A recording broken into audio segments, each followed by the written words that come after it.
everyone, welcome to Glorious IAS Academy. So in this video we are going to discuss important peasant revolts.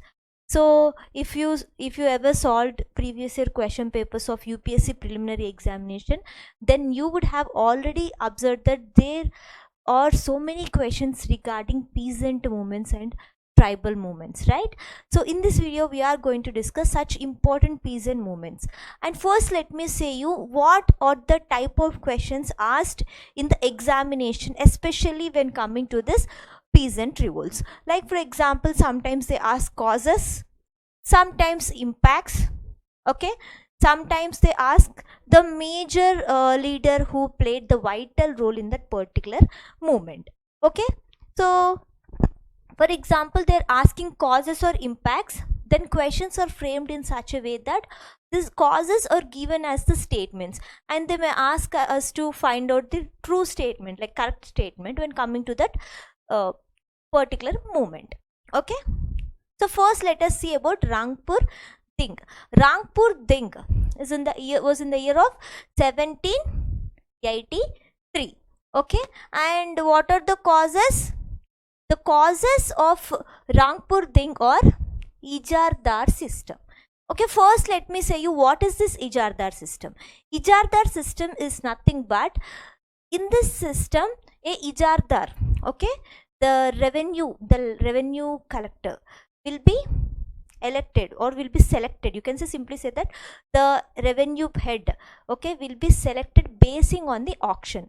Whoever bids the highest, then that highest bidder will be the Ijardar. That is nothing but revenue head, and that revenue head will have the responsibility and right to collect the land revenue. Okay, so in this Ijardar system, the land revenue is fixed either annually or for 5 years. Okay, so this caused a lot of problem for the poor peasants. Why? These Ijardars, irrespective of the floods, droughts, and irrespective of the situation of peasants, these Ijardars used to force peasants to pay the land revenue. So peasants started revolting, obviously. Next, impacts. What are the impact of this revolt?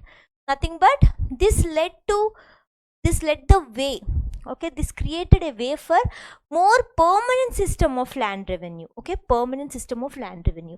And who played the vital role? Kena Sarkar played the vital role.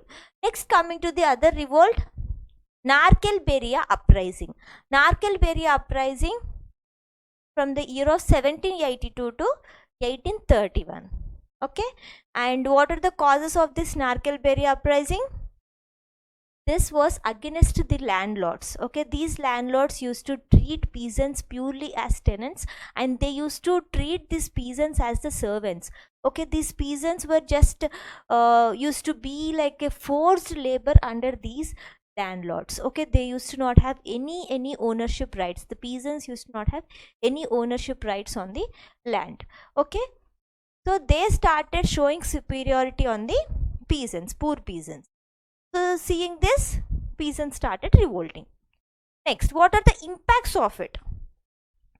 Later on, this was merged with Wahhabi movement.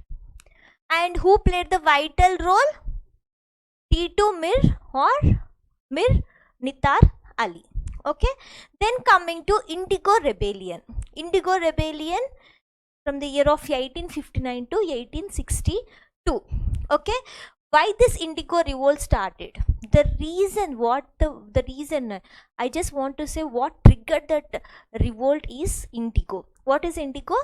It's chief cash crop. It's a commercial crop. Okay, so what the cultivators, the planters did is they want more profit. This indigo gives the more profit. Okay, so for that reason they started forcing poor peasants to cultivate indigo instead of food crops. If there are no food crops, poor peasants will die because of hunger. They will die due to starvation. Okay, so instead of food crops, these indigos were cultivated because of the whom? Because of the cultivators. Okay, then low prices. Okay, chalo, just suppose now these peasants accepted and started cultivating indigo, but the plantations who were there, like the cultivators, the owners, they used to loot these peasants. They used to say that we will only give low price. They used to take more profit of that indigo and give only less money to the peasants. And also, instead of food crops, these were cultivated and people started dying due to starvation. Then this also decreased the soil fertility. For example, this year a particular peasant, a suppose there is a peasant namely A. Okay, so this A peasant started cultivating indigo, but after 5 years of cultivation, the land lost its fertility. Okay, the soil lost its fertility, and this A peasant have no other option to cultivate any other food crop, because now that land became fallow. Okay, so these are the causes people started revolting. And what is the impact? This created the nationalist awakening. Okay, this created the nationalist awakening among the peasants. People started understanding that we belong to this country, we are one. Okay, so the nationalism feelings started arising in the minds of peasants. And who is the main who is the person who led main role is Harish Chandra Mukherjee. Okay, Harish Chandra Mukherjee was Hindu patriot, and he started a newspaper namely Hindu Patriot. Means he did not start the paper completely, but he started publishing the grievances, the struggles of the peasants in this newspaper namely Hindu Patriot. Okay, so being a national patriot, being a patriot person, being a very intellectual person, he started understanding the struggles and pain of peasants and started describing them in the newspaper namely Hindu Patriot. Then Dinabandhu Mitra. Dinabandhu Mitra also led a play namely Neel Darpan. Neel Darpan means indigo. Okay, so I hope everyone just take a note of this table, because questions will be asked very frequently from this. And thank you guys for furthermore such diagrammatic representations, tables and mnemonics and tricks. Please do subscribe and follow to Glorious IAS Academy. Thank you and stay tuned.